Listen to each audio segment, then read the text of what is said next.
Molweni ndenamkela ku-Ezasi TV ngesiXhosa. uLuzuko umkile ehamba noZimkhitha babheke eCape Town apho kuthiwe uZimkhitha funeka kathi ukuyophumla khona. uLuzuko ke inoba wenziwa sisazela sokuba vele uZimkhitha udutyulwe nguye njengoba kufuneka ehambe naye ke. So uLuzuko ushiyeke eyaleze uba uNtando nguye ke ozoba ngumphathi ke wefemeli njengoba engekho yena. Yonke into izawucelwa kuNtando.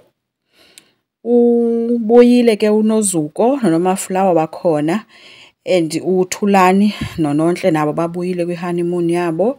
uNontle ke excited kakhulu ngokuba ngunkosikazi kaThulani.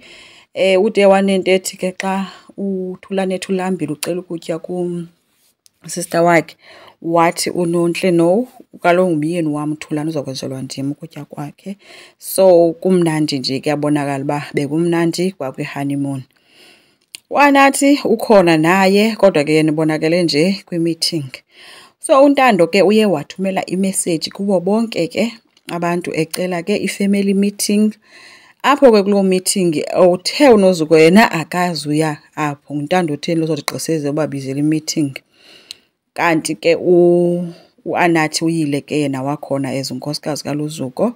Then uThulani uthe yena akazuya kuloo meeting. Umuntu ethe uzoya ke endaweni kaThulani nguNontle. Bafikile ke kwi-meeting. uNtando ke becaphuka phaa ebuza uba uThulani. Kwabe kuthiwa abekho. uNozuko uphi? Kwathiwa abekho. Wathi okay ke sathetha nabakhoyo.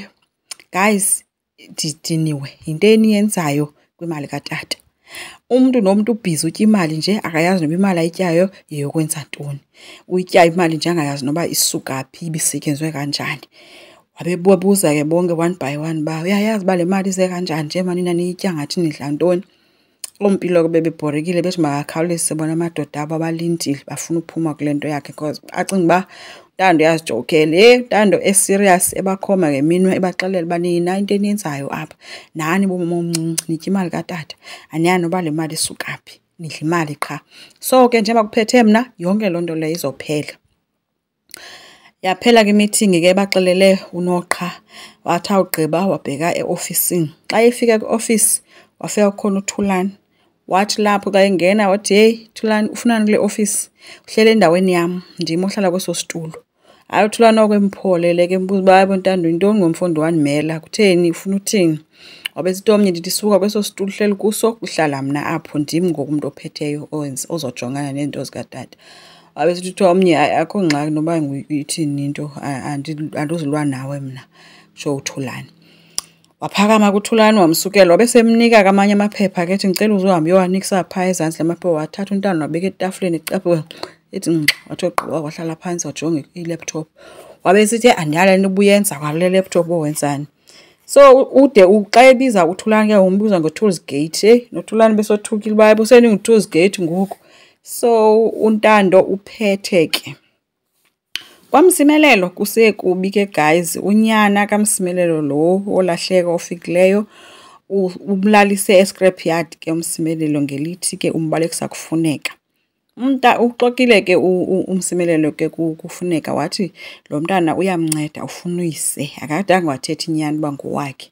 Kwaufuneka uthe xa embona lo mntana wafika wamncokolisa kamnandi emxelela uba yho hayi mntanam zimbi izinto ezenziwa ngabantu abangootata abaphandle ababondla abantwana babahoyi kwathini ndiyivile imeko yakho. Ubevuya kubhoy evuyela into yoba yena acinga uba ufuneka seyivile imeko kanti uMsimelelo akamxelelo besisitsho kufuneka uba ndiyeva uba uMsimelelo uyakunceda ukufundisa utatakho. Wadana ke unyana. Emveni koko ufuneka ukuthi kuyilo mntana kalambanga na umntana uthi ulambile wamodisa. Kanti lonke elo xesha uzawumbhatalisa. Xa segqibile utya umntana uthi ufuneka abhatala ke ndoda nasi isliphu. Uthi umntana namali mna mama namali andisebenzi ndawo. Uthi omnye ungavela uode nje kodwa ulento ke awunamali. Uthe ke lo mntana hayi ke ngicela utsho kuMsimelelo ayibhatale ngokwakhe le mali. Uthe kusatsho wafika kuMsimelelo besesithi hayi yeke ndizoyibhatala ngokwam. Oko ke uMsimelelo itsala le nkwenkwe ibuza uba umthetho wakho ubuyeleni ufunani kwedini ufuna ndikuthini ndikunike imali. Uthe unyana ke into ayifunayo ke nayimali uba ngamnika nje imali uzokohlukana naye ngoba lo Msimelelo iwari yakhe yena kukuqhawukelwa ngumtshato wakhe ngoba kaloku unyana lo umfumene ngoku atshatileyo and mncinci kuNontle. So uyayazi uba uza kwenzekani ke kuye kufuneka.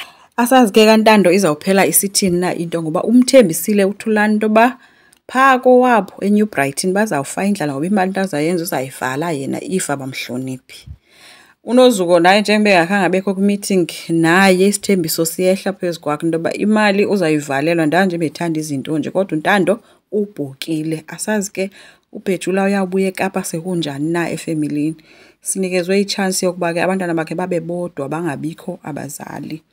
Enkosi ngicela siqhubeke subscribe, silike, singakhomenta futhi bye.